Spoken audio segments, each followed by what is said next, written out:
Hello, everyone, and welcome to Serenity's Resource Connectors Back to School Live Forum Series. What is this, you may ask? Well, it's a space where we equip you and inspire students to start the academic year with confidence and purpose. My name is Clevena Brown, and I'm your Youth Forum host. So, we're going to be kicking off a power packed conversation, and it's titled Level Up Student Leadership, School Readiness, and Personal Growth. So, whether it is you're stepping into a leadership role, you signed up for something new this semester, or you're gearing up for a new grade, or you're setting personal goals, whichever angle you take it from, this Youth Forum episode is for you. So before we get into things, of course, I have a big thank you to make to our collaborating partners. We cannot leave out the National Secondary Students Council, the Jamaica Prefects Association, and the Jamaica Union of Tertiary Students. And joining us tonight are three incredible student leaders. And I tell you, I'm so excited to hear their views and their perspectives on the conversation we're going to have tonight. So I make welcome, we have Brian Anderson, who is the National President for the National Secondary Students Council. Say hello to the people, Brian. Good evening, everyone. Looking forward to this discussion. Awesome. Loving your energy already. We have Nasha Patterson, who is the national president also for the Jamaica Prefects Association. How are you doing, Nasha? I'm doing great. I can't wait for the discussion. I'm hoping for a very lively one and a very interactive one. Awesome. And last but not least, we have Natalia Burton, who is the regional coordinator of the Jamaica Union of Tertiary Students. How are you doing, Natalia? Hello, I am doing absolutely great, and I can't wait to have such a powerful and important discussion on this topic. All right, so everybody's excited. I'm excited. So we're going to go right ahead. But before we jump into this conversation, I want to hear from you who's in the chat. Please comment below and let us know what is one goal that you have for this school year. What is your resolution for this semester, for this school term? Drop it in the comments below and let us know. So the first segment that we're going into the conversation, we're going to be talking about student leadership, purpose, and power. So we all know that leadership is so much more than a badge or a title. You see prefects around the school, you see them with their badges, but it's a lot more than that. It's about influence, responsibility, and also service. So let's talk about what it really means to be a student leader. So I'm going to be throwing this question out, and anyone can answer. Now, from your experience, what does student leadership truly mean beyond holding the title? Anyone can go first. I think I can take this one. So, leadership is really about service, not status, right? So, you should never find yourself in a position just for being in a position's sake. You want to be working towards a goal and you want to be leaving spaces better than you found them. So I think it's truly about service and giving to the community and the audience that you're supposed to serve. I think that, real leaders creates impact as well, whether or not they're in a spotlight. So it's about working with your team, knowing when to speak at the forefront, knowing your skills, the skills of your team, and just being able to contribute collectively to creating a beautiful body of work throughout your tenure. So to me, that's what leadership encompasses. So it's really just about the change and serving a group of people. I love how you mentioned it's not just about yourself. I have this title, yeah, but I got this title because of other people, because they trusted in you to have this role. So you need to go ahead and do the best that you can to serve them. Brian, I saw you unmute your mic. You want to jump in? Yes, I definitely agree what was said there. Student leadership is definitely about service above self, and it's truly about the responsibility to create a positive change.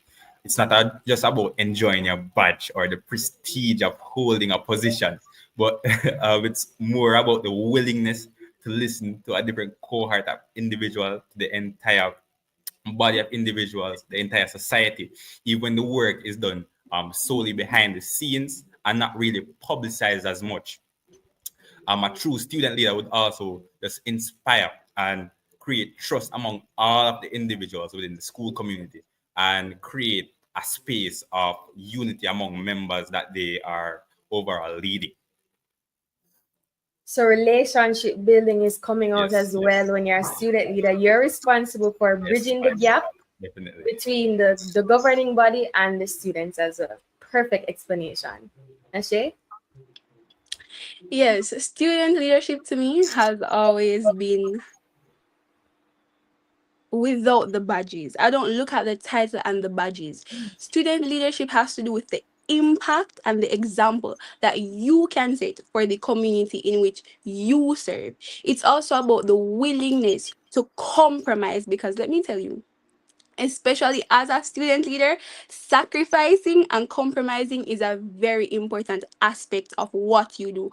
Putting the needs of the community above your needs is going to occur very, very, very, it's going to occur a lot. You're going to realize that, oh, I want to do this, but then your supervisor is calling you and asking you, oh, you need to sit on this panel, or you need to meet with this person. So sometimes you just have to compromise and sacrifice your comfort, your needs to amplify the change that you want to see for your community. What are the needs of the community? Because remember, as a leader, service is a part of what you do. You have to serve. And if you know about Key Club, the hierarchy of Key Club is an inverted triangle. The communities at the top and the president and the trustees, they are at the bottom, signifying that the community, they are first. They are the ones that you cater to first. So we always have to remember we serve the community, we serve our entity. That is what we are here for as student leaders, right?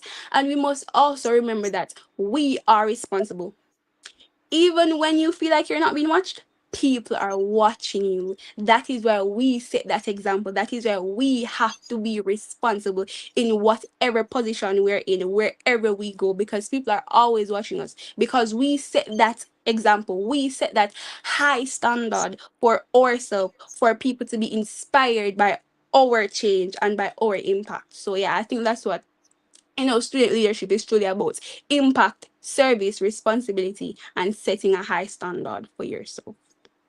Thank you so much, Nashe. And something that jumped out at me with what you're saying is you shed a lot of light on what goes, similar to what Brian said, goes behind the scene of the badge. It's not all glitz and glamour. It's a lot of self-sacrifice that goes into. You might want to go somewhere Friday, but instead you need to sit on a panel for whatever the case may be. So if someone is watching tonight and your goal is to be a part of student leadership, to step into that role, remember it's more than just the badge.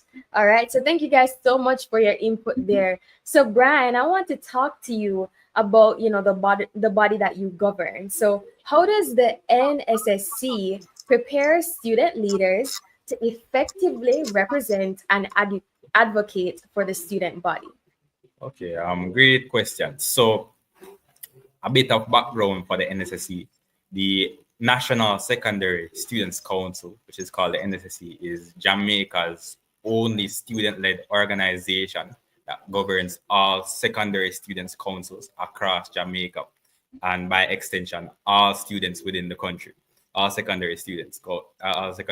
So that's over 180 schools, over 300,000 students. So it's a big responsibility.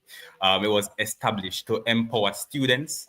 We also provide a platform for students to develop their leadership skills, to advocate for student rights, and we actively participate in nationwide conversation that directly impacts youth. So the way the NSSC equips student leaders is through targeted training, especially through workshops.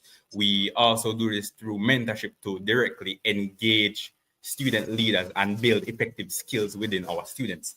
We focus on things like building skills in advocacy, especially with key issues that impact the nation itself, such as mental health, bullying, etc. Beyond advocacy, though, we try to develop a sense of ability of planning and coordination of ideas to ensure that our student counselors rather, especially student counselors can carry out the plans that students within the school community actually want to see. So that's basically the NSSC in a nutshell, and that's how we equip student leaders with the tools to effectively advocate and empower their peers. Thank you so much for sharing, especially with the bit of background you gave there. And Yes. Bree commented, and she said NSSC is Yes, here. that's my PRO right there. That's my PRO. Okay. Look up yourself, PRO, and thanks for tuning in. Right. So, Brian, you shared a bit of background about the NSSC, and I love that you mentioned workshops. That sounds like it's very practical, it's hands-on, and you're really interacting with the students to allow for them to really grasp what it is that you want them to go for it and do. So amazing stuff going on with the NSSC. So we're moving right along to Nasha. So I'd love to ask you, what role do prefects play in setting the tone for discipline, inclusivity, and school spirit? And this is a question that's a personal favorite because when I was in high school, I remember just seeing the badge, when I was in lower school, and they're like, oh my gosh, they're a prefect. But I didn't really understand what they did. So I leave it to you to explain. Okay, in a nutshell, just to start off, prefects are just walking rule books of schools. That's literally what we are. But prefects, we are the bridge between the administration and the students. So we are that gap. So you have the bridge here, the students, and you have the administration. What do? We basically enforce the rules of the school. So we are on the levels of the students. Sometimes the administration, they don't really understand the students. So they choose students from the student body to enforce the rules, to show that, yeah, these rules are there and they can indeed be lived. We are there to live the rules. We are there to set the example, to show these students that, yes, they may be hard, but we can set the rules. Oftentimes, persons look at us and they think we're these angels and we're these perfect beings, when really and truly we are not. But you see, because we're giving this responsibility, we know that we are watched. So we try to live up to the standard of the institution. So that is the tone that we try to set for our students. We know that we have a responsibility to these students. We have to show them that it's not impossible to not break the rule. It's not impossible to be respectful while also speaking up for yourself, because there's this narrative that people go with, that they think, oh, prefects, they're just, whatever administration says, they just go with whatever rule, even if the rule is illogical, they just follow. When really and truly, that is not the case. We're just a discipline in our approach. So that is the tone we set for, following the rules. As it relates to inclusivity, we have to remember, though we're prefects, we're also on the level of the students. We were just handpicked from the student body because we were the most disciplined, but we're also on the level of the students. So you can't have a friend, Mary Jane, and then there's this person, John Brown, that you don't like, and the both of them break the rules, and you only report the one that you don't like. It doesn't work like that. You have to include everybody as a whole. And that's another thing that comes with inclusivity. You have to be very neutral and you have to be very unbiased as a prefect, right? You have to include everybody. You have to remember that you also speak on behalf of the student body. Oftentimes, persons think that, oh, that's for student council alone. Prefects, we just walk around in the lines in devotion and we just correct persons for being out of line, for being out of character, and not, coinciding with the morals and the values of the schools. When in truth and in fact, we are just students that align with the rules and enforce the rules, but we're not above anybody. We're all one. We're all included, right? And as it relates to the spirit of the school, how we, contribute to that. Again, when you hear spirit in school, people think about the National Secondary School Association, or just the student council in general at school. People think about them when it relates to planning fun events, but sometimes the prefects, we're there, we contribute to spirit too, especially when it's administration. So for example, you have Heritage Week, prefect connect with administration, and we also connect with the students to see what is it that these students want to see, competitions in the schools, so persons can talk out. We as the prefect, we bridge those gaps. But the problem, because I remember you saying when you were in school, you didn't know what the prefects were there for. Sometimes you thought they were, just these people, some mini principals that enforce rules. But in truth and in fact, the job of a prefect, and that's why we as JPA exist, the job of a prefect in these secondary schools, they're not really clear. Like, what's the purpose of a prefect? Prefects, we should be enforcing leadership. Why is it that we are prefects? What's our role? We should be enforcing that every day. Yes, we enforce discipline, but what else is a part of our character, right? So yeah, those are some of the things that align with prefects and how we are inclusive as one. Aden says one JPA. So there's a lot of support rolling in, and I love to see it. Love to see it. Keep the comments going. Zika Brown commented and said, "Well spoken," and I wholeheartedly agree. Thank you so much, Nashe. Something that stood out to me is when you said that you are also a bridge between students and the body. It's not just about walking around and discipline and making sure that the lines are okay. You too are also advocates. So if someone has an issue, a concern, something they'd like to see in the next school event, talk to the next prefect that you see. It doesn't always have to be a specific representative. Prefects are there to help as well. So thank you so much, Nashe.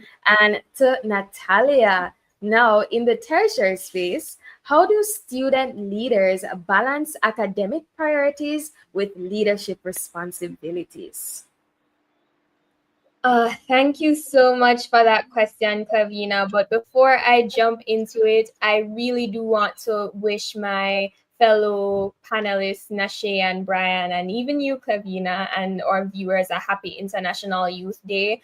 As Brian was saying, serving over 180 schools, enforcing leadership from the prefects, this is a huge scope of work, and it's a big role, and we are doing this voluntarily. So it really takes a humble attitude and an attitude of service to be doing the work on this scale. So to all the leaders who are viewing, and also my fellow panelists, I want to commend you for that. So as it relates to really balancing in the tertiary space, because a lot of the leadership roles, especially if it's national, they come with a lot of work. What I encourage everyone to do is to say, all right, how many courses am I doing this semester? If you're doing 3 courses, no, you're doing 4. If you're doing 5, you're doing 6. Your leadership, you need to treat it like a course.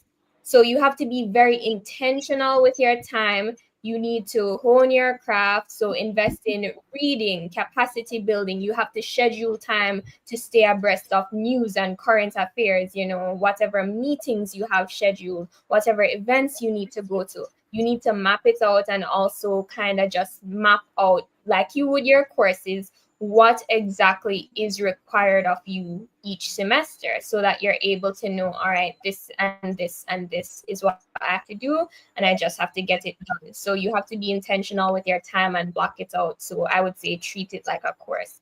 And in that same breath, I am largely guilty of this, but you cannot be a yes man or a yes woman to everything. You are a leader and you are a great, powerful person. And I really do believe in you, but you're also not Superman or Superwoman, right? So you have to learn how to delegate and rely on your team. So you cannot be stretching yourself too thin. You have to realize realistically, okay, I am the regional coordinator, so this is in my scope of work. I am the president, and yes, while I am at the forefront of this organization and I'm championing the rights and the mission of the organization, I also need to, as president, set up systems where it's not just me doing everything. So you need to delegate and rely effectively on your team. And what I would just say in addition as well is that once you're going through school as a leader, you shouldn't be shy to reach out to your professors or to even just let your school know that, hey, I am also a leader and this is the organization or these are the organizations I'm a member of. So how can you support me in times where things get a little busy? Like personally for me, um, in my second year of university, I had to go away to the Bahamas for a youth forum, and that took up 2 weeks of my time, actually. So I had to be very vocal with my professors. And the good thing about it is that a lot of them don't want you to fail. So once you make your situation known, they will accommodate. So, you can't just be overwhelmed in a corner and not say anything about it. You need to voice your issues so that the persons in power can support, because oftentimes they do want to support. So those are some bits of encouragement that I would have for balancing tertiary life with leadership. Thank you for sharing, Natalia. And I love how you brought out in what you were saying. Don't underestimate the weight of your courses and don't underestimate the potential weight of the student leadership role that you're going to take upon yourself. Amazing, amazing tip. We have engagement going on, and I'm going to read to you a comment from our Instagram viewer. Cameron James said, "Well done, prefects and presidents. Super, super proud." And he has a lot of exclamation marks behind it, so you know he's excited with what he's saying. So big up to our Instagram viewers. Keep the comments rolling in. We love to hear from you guys. So we're going into segment 2. Well, we're already half hour into the conversation. Time flies and we're talking about engaging stuff. So the second conversation we're going to have is about school readiness. So let's talk about all things academic and also emotional preparedness. So a new school year is like a fresh chapter, but starting strong takes preparation, both academically and let's not forget emotionally. So I'm going to be asking all of you, in your view, what are the 3 most important things students should have in place before the first day of school? Anyone can go first. Okay, I'll go first. I'll take that one. 3 very important things I think that students need for the first day of school. Not one of the first day of school, but throughout their entirety, serving there. Mindset. Mindsets, organizational tools, and personal values and boundaries. Those 3 things should be the first thing in your backpack to go to school. If you have the incorrect mindset, you won't be able to achieve your goals. High school is like a social experiment. It's a mini world in a building. It's diverse. You have people from different ethnic backgrounds, you have people from different religions, you have people from different communities. If you go there and you don't have a mindset for yourself, you're setting up yourself for failure. Organizational tools. You must have commitment. You must have your own deadlines, because the assignments, they're going to be a lot, especially in the high school sector. You're going to have to do like 13 subjects in one grade, and you're going to probably have assignments for all of them. You have to set the deadlines for your own self, right? And you also have to be committed, because just like me, I'm a student leader and I have a plethora of other clubs.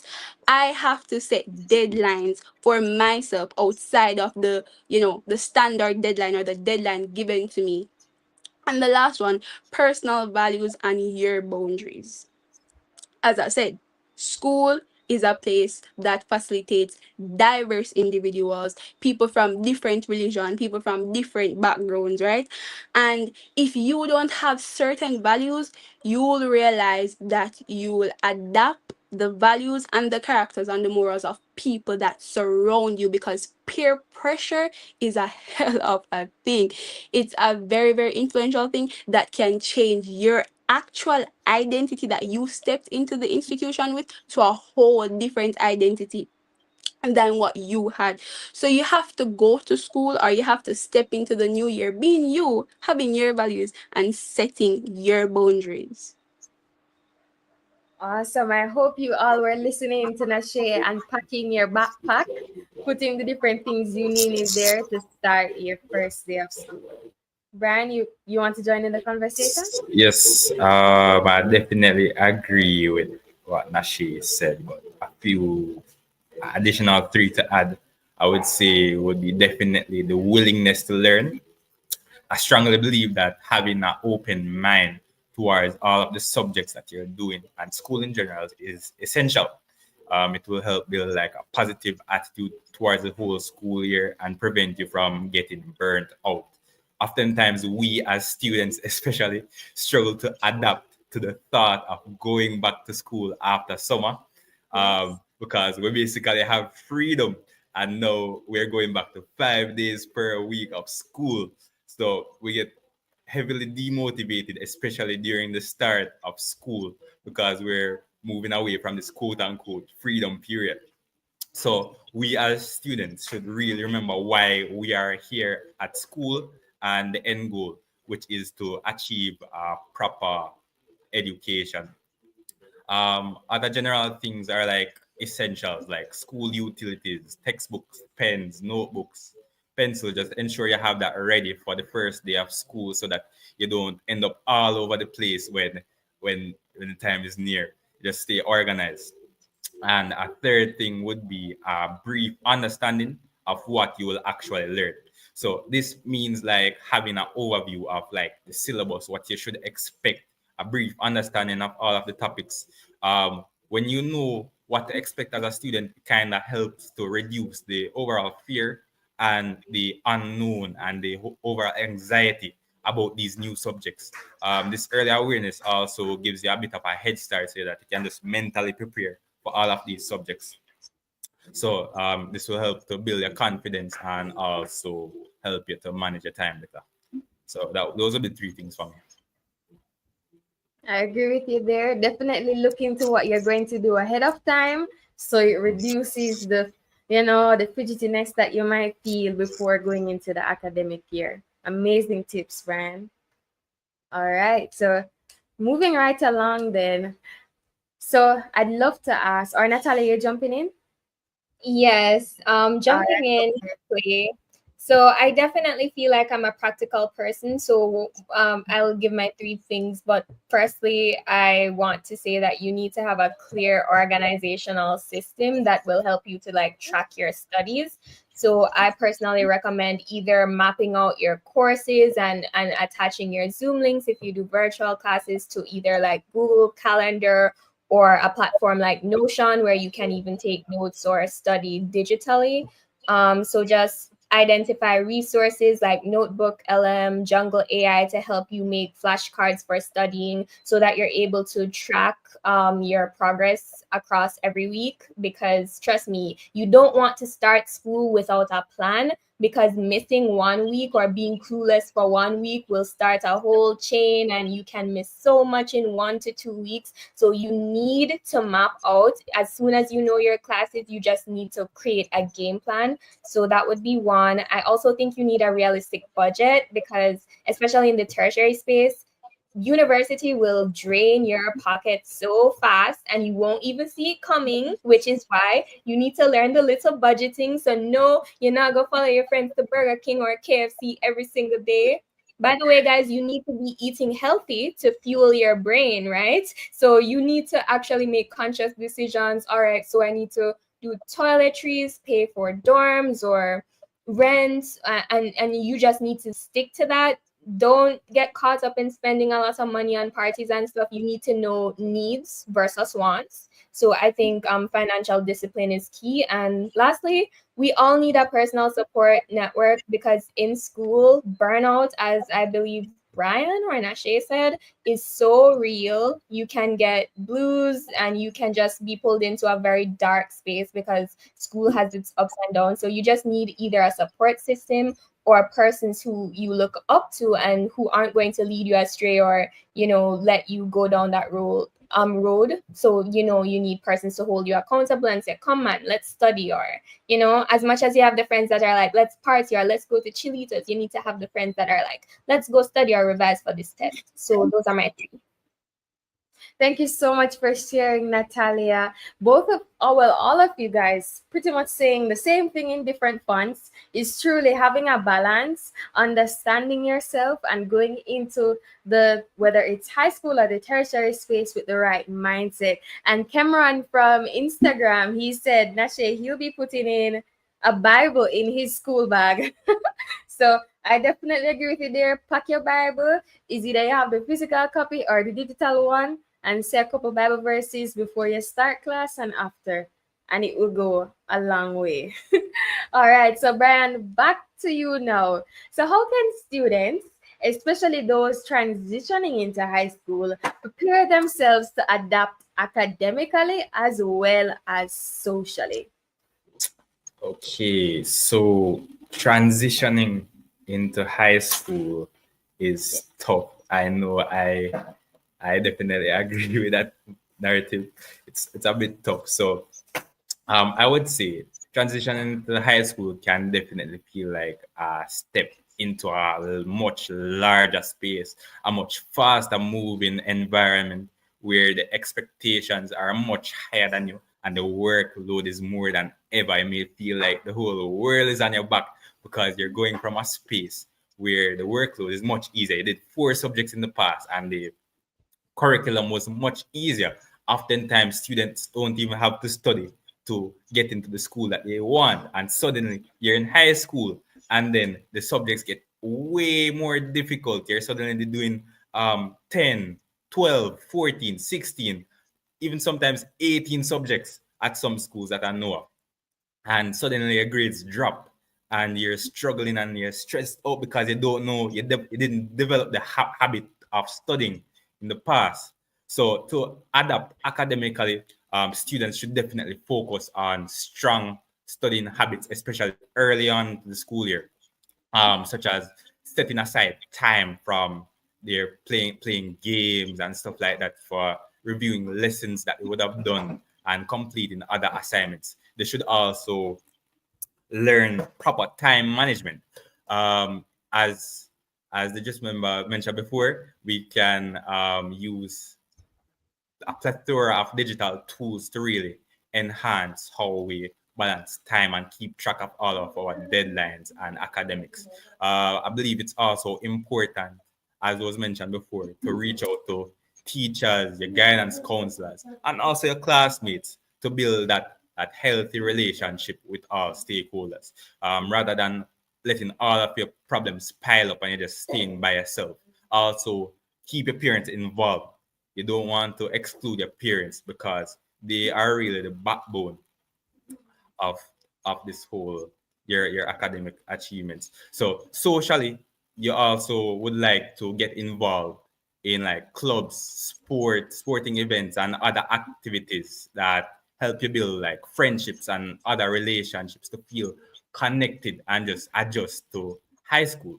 It's completely normal to feel pressured and not being used to the environment, but just I believe if you take these tips, it would be much easier to transition into high school.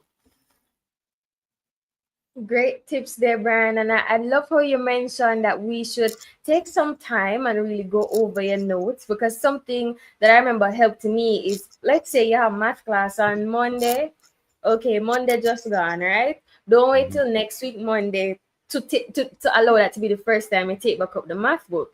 I find if you go through before your next class, it refreshes your mind so that, your brain is clicking the next time you go on is that you're building on something you remember, versus starting from scratch all over again, So great tip there, Brian. And Nasha, how can prefect bodies support the new students? Your incoming, how can you guys help them to integrate into school life?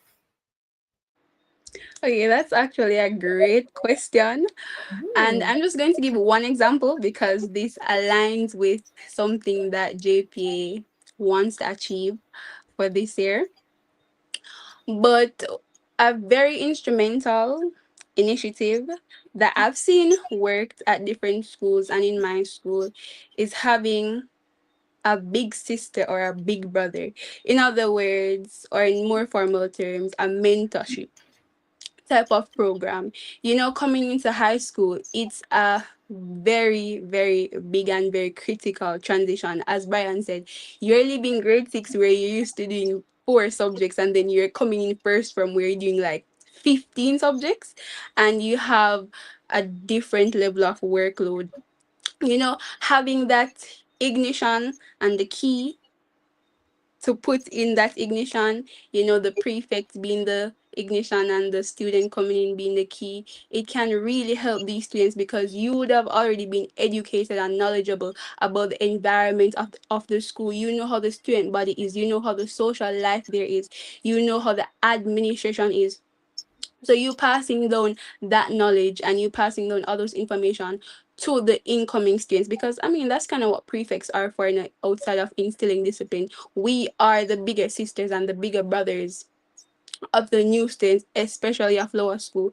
So you can pass down the information, and not only information that you know about your school life and how administration is or how the school is in general, but if you have textbooks, a fourth farmer coming up or a first farmer coming up, and you have the books at your house, because I did that. You can pass down your textbooks, you can give it to them, you can pass down all handouts, and you can, okay, I know this topic was hard for me when I was in third form, or this topic was hard for me when I was in second form. So here's something that I did, or here's something that I didn't do that you can do, so you can have a better experience at it. And that's one of the initiatives I would share just for time's sake. Awesome. So it's really going beyond yourself and stepping out and see how you can be of service to someone else, whether it is helping them with notes or otherwise. So thank you so much for sharing, Nashe. And Natalia, what advice do you have for tertiary students? You mentioned it a bit earlier when it comes on to navigating financial planning, class schedules, and independent learning. Talk to us, Natalia. Right. So in addition to budgeting and just tracking every dollar, I do think that you as someone in the tertiary space should be very aware of your financial situation. So we're no judgment here. We know that we come from all backgrounds and we have all types of situations. So if you know that you are struggling and you don't know where the next semester tuition coming from, then you just know that you can't be slacking off, you can't be following company that leads you astray. You need to put in the work. Don't listen to the whole thing of, oh, like you can get bad grades in the first semester because you're figuring it out. No, try to always aim for the best. So try to get the best possible GPA, because what that means for you is that you can get scholarships and grants that assist mommy and daddy or whoever is helping you out with tuition, right? So I think you should be scouring during your university experience. Try to network and meet people. There are different NGOs and persons who do scholarships. So try to put yourself out there and form a relationship with them, so they can be like, oh, hey, like I know this hardworking person. So you kind of form that connection. So I also think just being aware of financial resources available. For example, going to your MPs usually give financial aid to tertiary students. So you can just see, hey, like, are you offering any assistance? So I think for finances, that's good. And also, if you need to learn a skill, or if you can make jewelry, if you can sell digital products, also just having the mindset of hustling and being an entrepreneur is great, because like so many people juggle either working part-time, full-time. So you can be your own boss and just have a small source of income. For class schedules, yeah, just be productive and intentional. Don't miss your classes, guys. Don't let these people lead you astray. You need to be going to classes, right? If you know you're not a morning person, do not pick a 8 a.m. class. Personally, I go to UCC, so classes are very flexible. These are my peak hours. So usually my classes would be from 6 to 10:30. That's just my preference. So you need to choose schedules that appeal to you, right? And please go to your classes. And lastly, for independent learning, I study social work, so I generally will watch podcasts or YouTube videos because I'm genuinely interested in what I study. Hopefully that's the case for you. But even if you're not necessarily, or you've had a change of heart, as long as you're in school, try to romanticize the process or find areas where you can do deeper reading or just be disciplined in learning more about what you study. So those are my bits of advice as it comes to that. Thank you, Natalia. And I love how you mentioned what I got from it all is be aware. Be self aware, whether it's of your financial situation, be aware of talents that you might have. Just be aware of it all. And when you develop a habit of holding yourself accountable, everything will kind of work itself out. So thanks for sharing, Natalia. So we're moving along into segment 3, which is about personal growth, building skills for life. So we all know, yes, school is about grades, academics, yeah, we know, but it's also about becoming the best version of yourself.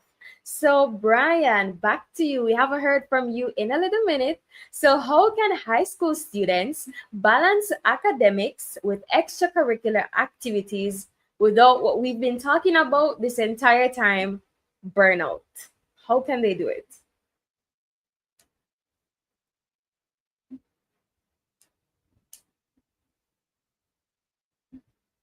Oh wait, I'm not able to hear you. Could you mute and unmute and try again? You hearing me? Yes, perfect. Go ahead. Repeat the question, please. Sure. So you know how we were talking about burnout and how it's easy to get to that stage. So I'd Yes. love to know from you, how can they balance academics with extracurricular activities without, feeling that excessive burnout? Oh, okay. Definitely, I would say develop key habits, as I said before, such as time management and consistency. Another thing would be discipline, because a lot of the times motivation is what a lot of persons feed off, and motivation oftentimes fades and increases a lot. So it's very unreliable. So you should really build the self-disciplines, as it helps you to stay focused and prioritize, rather than being distracted all the time. Another thing would be adopting a growth mindset. This would allow you to um, see challenges as opportunities to grow rather than just chances to fail at something. Another thing would be to don't be afraid to go after what you want. Don't let negativity cloud your mind from achieving the goals that you would want to achieve in the future. So those would be a few tips that I would share with someone that is trying to balance it, those two things. Right. I agree with you there, Brian. It's when it gets hard and when it gets difficult, remember sort of your why, and your why should encourage you to keep going forward. So if your desire is to be involved in these different things, there's a club that you like, you want to be a student leader, but you also have school. If you want to do all of those things, go ahead, do it, but just remember the balance, right? So, Tinashe, how can student leaders mentor and inspire peers who may be struggling with a bit of motivation? Brian said that, motivate yourself, but what if they're struggling in that department or they're struggling with self-confidence? How can you step in and help them? Okay, thank you for that question. How can I help, or how can prefects help their peers when they lack self confidence and motivation? The first thing I would implore the prefects is something I say every day. First, you want to listen to understand and not listen to respond. What do I mean by that?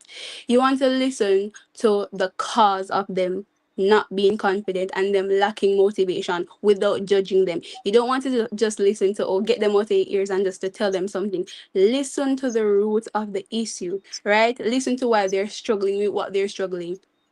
When you discover or when you interpret whatever issue or whatever struggle that they're going through, you're going to want to hit the nail in the head now. So you're going to try to decipher it, apply it to your life, look back in your life and say, did I go through this? Oh, this situation sounds familiar. And I'm speaking from my perspective because I'm pretty sure that no leader is perfect. We did not come up here on a smooth road and got this position. We all face some form of hardship. We all were demotivated at one point or, lacks of confidence because as a leader, you are critiqued heavily. As I said previously, you're always watched.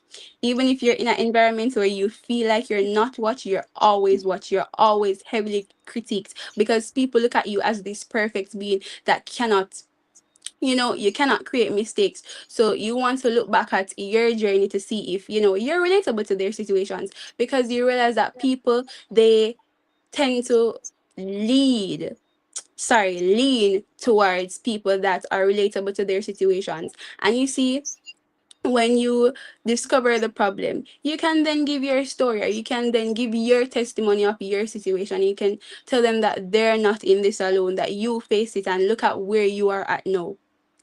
Because sometimes that's just what some people want to hear now. Because I know though I am intrinsically motivated, sometimes hearing it or hearing that somebody is going through or went through the same thing that I, went through, it does something. It gives you that sense of motivation. So motivating them through your story, testifying to them through your story. And if it's a case where you did not go through the same situation in which they went through, I'm pretty sure giving them, the general motivation and, oh, I'm pretty sure Rome wasn't built in a day. Today you might feel this way, but tomorrow your bad day could be somebody's. Well, yeah, your bad day could be somebody's great day. What you are looking at as the worst thing of the world could be what some people really and genuinely want. So you have to bring some people back to reality and show them that, yeah, we were born in this, no, we were born in sin.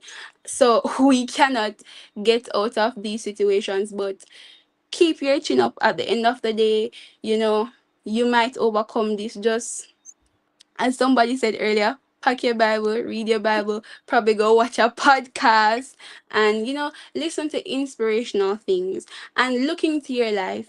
What could be fueling this lack of self motivation or this confidence? Because oftentimes it's what we are surrounded by, and we absorb some things obliviously. Like, we are taking in what we see and we don't even realize it. So, just testifying to them to, show them that they're not in this alone. Right. So key word from Nasha is relatability. Listen to see what it is they're saying to you. Jamar Chin says you have to put yourself in their shoes. Exactly. Perfectly said. So going right along to Natalia. Which skills do you believe tertiary students should really focus on developing now to prepare for life after graduation? There are so many, but I will just list off a few that I think are the most important. The first, I think you need to really invest in your communication and interpersonal skills. And if you're in the leadership space, great. But if you're not completely in it yet, you still have to invest in learning how to communicate. So as leaders, we learn how to work through teams, the little difficulties, the issues. Sometimes it gets really bad, and sometimes you have different personalities that you have to deal with because there are clashes and there are conflict. You need to learn how to resolve conflict and not escalate it, right? So when you go into the work or in the world of work, you will be working with a lot of different people, and there will be office drama and stuff. So you need to be able to communicate with people, get your messages across very clearly, because sometimes miscommunication or misinterpretation is what causes a lot of issues. So you need to learn to be an effective communicator. I am actually a shy person. So through getting out of my comfort zone, yeah, I barely spoke like 2 words in high school. My advocacy journey started towards the end of high school through debating. So I would encourage you to get out of your comfort zone and learn how to present, how to articulate yourself, because you will be asked to lead team meetings, you will be asked to represent people sometimes. So you just need to be able to put on your brave face like I'm doing right now, and get your messages across. So definitely invest in communication. Also learn things about project management and how to lead, how to execute goals and objectives, because you can't be at a workplace and be working aimlessly, right? You have to ensure that goals are met, deliverables are met, deadlines, targets, all that stuff. So you need to learn about project management. And I would also just say the last two, digital literacy. So being able to use the internet and various resources. We are progressing so fast. I feel really old to say this, but like back in my day when I was in high school, we didn't have Chat GPT. So now you have to learn how to evolve and use these tools, because in the workplace it will be required. So nobody is using, let's say, Microsoft Publisher anymore. It's Canva. So you just need to be upskilling yourself. There are lots of free courses. I know HP has like the laptop brand, they also offer free courses on leadership and some other skills. So upskill yourself, and also networking. Use this. Leadership is about service, yes, but you also, it's not wrong to focus on your personal brand and just ensuring that you are able to network and form connections that will benefit you in corporate or in other spaces of life. So even if you're quiet, make it a mission and say, okay, I'm at this forum and I can't talk to like everyone. I'm not one of those persons who walk the room, but I'm going to talk to one person or 2 people, and I'm going to maintain a connection or a network with these people. Start your LinkedIn. If you want to have a personal Instagram to showcase your work and stuff. I would also encourage that, to network and meet other people in spaces you're interested in. So yeah, those are my tips. Awesome tips, Natalia. What I kept hearing from you basically was evolve, evolve, evolve. Whether it be in your personal pursuits, you have a brand that you're working on, building on LinkedIn, create an Instagram, or whether it is you want to just self-develop and grow, you want to be a better communicator, whatever it is, just evolve in all aspects. Now, Shay, you're back on screen. We're so happy to have you back with us. Right. So I'm going to really quickly now ask you guys to share one quick tip. So, what is that tip that you would share to someone who is watching about maximizing academic success? Anyone can go first. I would say, well, I was speaking about this earlier in the previous live stream, but I was saying that a strategy you can use to not feel burnt out would be to see every activity you do as a rest break from the previous activity. So, for example, if you're at school and you do, let's say, your regular classes, you do sports, and you do 2 extracurricular activities. You could see doing schoolwork as a rest break from doing sports, while when you're doing extracurricular activities, you could see that as a rest break from the other 2 activities that you have doing. So that would assist you and prevent you from being burnt out. So don't see everything as just work. See everything as a rest break from the previous activity. All right. Awesome. Yeah. If I may just chip in quickly, I would just say success is very subjective. So learn your idea of success. It's not a competition, it's not a race. You should be very clear on your goals and what you want your experience to look like.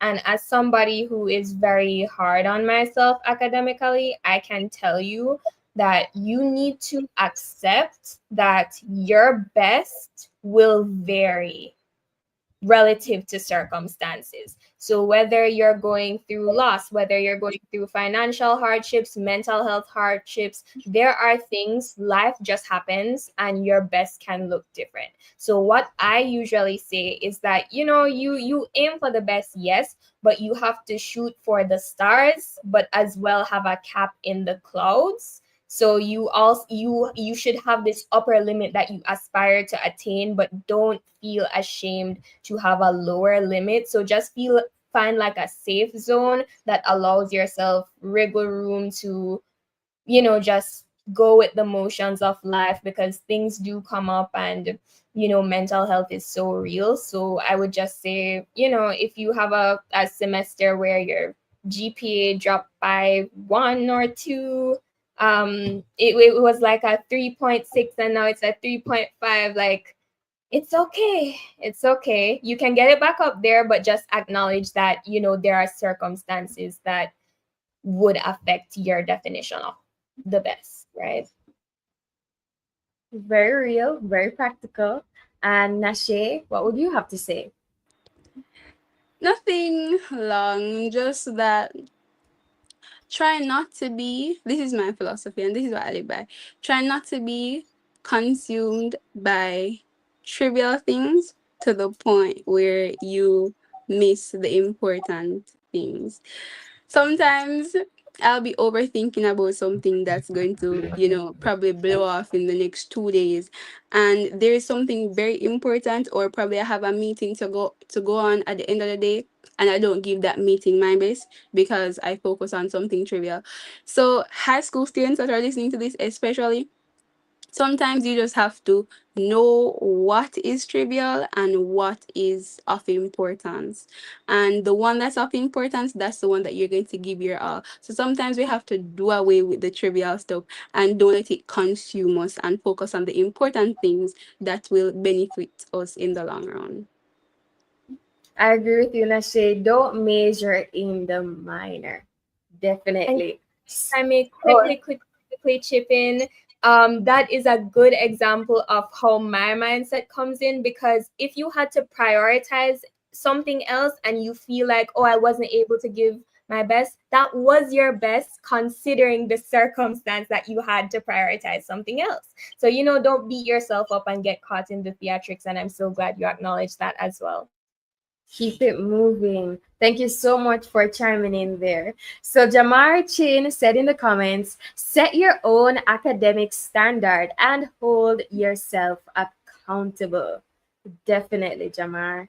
So tonight was a very interesting conversation, very informative. We have varying angles. So whether you're in high school or you're in the tertiary level of education, tonight had some gems for you. We talked about the purpose of leadership, the importance of preparation, and the power of personal growth. A big thank you to our amazing guests, Brian Anderson, Nashe Patterson, and Natalia Burton. And of course, our partners, the amazing bodies in which they belong to, NSSC, JPA, and JUTS. So before we go, this is not the last of the back to school series and conversations. So we have coming up in our forum series, we have Safety Forum, which is on Thursday, August 14, which is in partnership with the Jamaica Constabulary Force and the Child Protection and Family Services Agency. Moving right along, we have the Early Childhood Forum, which will be on Tuesday, August 19, in partnership with the Early Childhood Commission. And last but not least, we have the Community Forum, Thursday, August 21st, in partnership with the Ministry of Education, Youth, and Information. Region 7, along with Early Childhood Commission. So don't forget to tune into our Back to School series. If you thought tonight was informative, we have a lot more stuff to tell you about here at SRC. So don't forget to rewatch this episode as well. Share this discussion. There was a lot of engagement in the chat. Please share this with someone else as well. Check out the SRC blog recap that will be posted on our website so that you can see highlights from this episode and you can also keep up to date for upcoming sessions. I'm Clevena Brown, your Youth Forum host, and as always, it's been a pleasure talking to the guests and also engaging with you, our viewers, reminding you that this is your academic year to level up. Go lead, go be a part of different things. And Adain James said, remember to join us for our games night right after this. Hashtag you. Awesome. So go join. Where do they It's find this my games night? PRO. Since it's International Youth Day, of course, our celebration is a games night that will engage all the youth of Jamaica. If you want the information, you can go over Instagram, Prefects Association JA, and you'll find it there. We start in 2 minutes. Okay, so please go ahead and join them. There is fun after this. So they have a games night. Go ahead and go over there. Plug the Instagram again for me again. So it's Prefect Association JA. All right, you heard it there. So go ahead, have fun, and don't remember to lead, go, grow, and make your academic dreams happen. Thank you so much, and we'll see you back next month on second Tuesday. And Attain Right said you guys represented well. I love the Yes, that's my engagement. secretary. That's my secretary.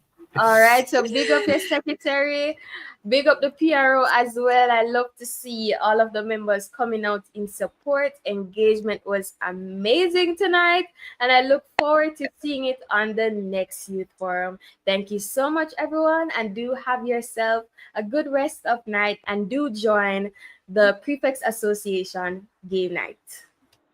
The SRC Youth Empowerment Live Forum is brought to you on second Tuesdays at 8 p.m. in collaboration with our national youth groups. Visit our website at www.serenityresourceconnector.com and subscribe to receive our weekly blog post. Join us again on Thursday at 8 p.m. for our Community Safety and Security Live Forum in partnership with the JCF Area 3 Police.